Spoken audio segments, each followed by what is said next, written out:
আমাৰ কলিয়াবৰত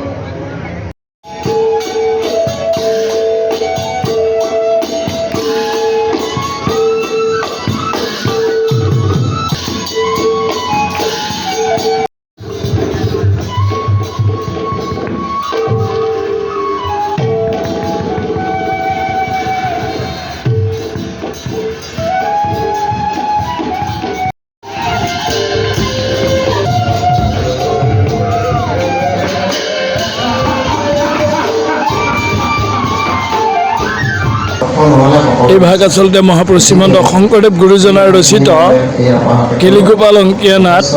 ইয়াত নৃত্য, গীত, শ্লোক আৰু ব্ৰজালী ভাষাৰ প্ৰয়োগে প্ৰাধান্য লাভ কৰে। কোনো ধৰণৰ ধুৰা ৰীতি ইয়াত প্ৰয়োগ নহয়।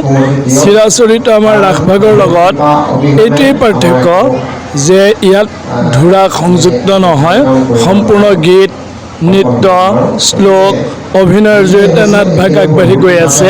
এয়া আমাৰ প্ৰথম প্ৰয়াস। বহু বেছি এটা সাহস লৈ গুৰুজনাৰ আশীষ শিৰত লৈ আমি ইয়াৰ প্ৰথম প্ৰচেষ্টা আগবঢ়াইছোঁ। ইয়াৰ ৰৈ যোৱা ত্ৰুটিসমূহ বিজ্ঞজনে সংশোধনী সাপেক্ষে আমালৈ আগুৱাই দিলে বা আমাক আঙুলিয়াই দিলে আমি নথৈ কৃতজ্ঞ মানিম। আৰু আমি আশাবাদী ৰাইজৰ মুখত এই মুহূৰ্তলৈকে শুনা পাইছোঁ যে নাটভাগে এটা মাত্ৰা আৰু গতি লাভ কৰিছে।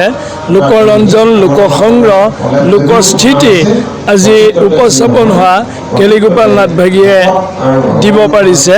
গতিকে এই আপাহতে প্ৰতিজন ভাৱৰীয়া গায়ন বায়ন সূত্ৰ কৃষ্ণ পৰিচালক উদ্যোক্তা আমি সকলোলৈকে আন্তৰিক ধন্যবাদ জ্ঞাপন কৰিছোঁ। আৰু বিশেষকৈ উপাসনা মহন্তৰ নাম নল'লে নহ'ব। যদিও মই মুখ্য পৰিচালক হিচাপে আছোঁ, নৃত্যৰ দিশটো শ্ৰদ্ধাৰ উপাসনা মহন্তই চাইছে। এই আপাহতে আমি তেওঁলোকৰো আমাৰ আন্তৰিক কৃতজ্ঞতা আৰু ধন্যবাদ জ্ঞাপন কৰিছোঁ।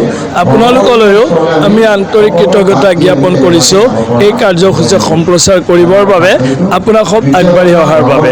কৃষ্ণ। জুবিন গাৰ্গৰ গীতসমূহৰ ওপৰত আধাৰিত গানে কি আনে নামৰ এটা সুন্দৰ অনুষ্ঠান আপোনালোকৰ ওচৰলৈ আহি আছে অতি শীঘ্ৰে। অহা 15 আগষ্টৰ পৰা ধেমাজিৰ পৰা প্ৰথম অডিশ্যন আৰম্ভ হ'ব। আৰু সেই অডিশ্যনৰ যোগেদি বিভিন্ন কণ্ঠশিল্পীসকলে যিসকলে এই অনুষ্ঠানত যোগদান কৰিব বিচাৰে তেওঁলোকে এই অডিশ্যনৰ যোগেদি আগবাঢ়ি আহক। আৰু জুবিন গাৰ্গৰ বহুত ভাল লগা গান আমি সদায় শুনি আহোঁ। আৰু আপোনালোকৰ যদি ভাল লগা গান থাকে, জুবিন গাৰ্গৰ আপোনালোকে গাই ভাল পায়, তেন্তে অডিশ্যনত যোগদান কৰক। মোৰ ফালৰ পৰা আন্তৰিক শুভকামনা থাকিল এই সম্পূৰ্ণ অনুষ্ঠানটোলৈ। ধন্যবাদ।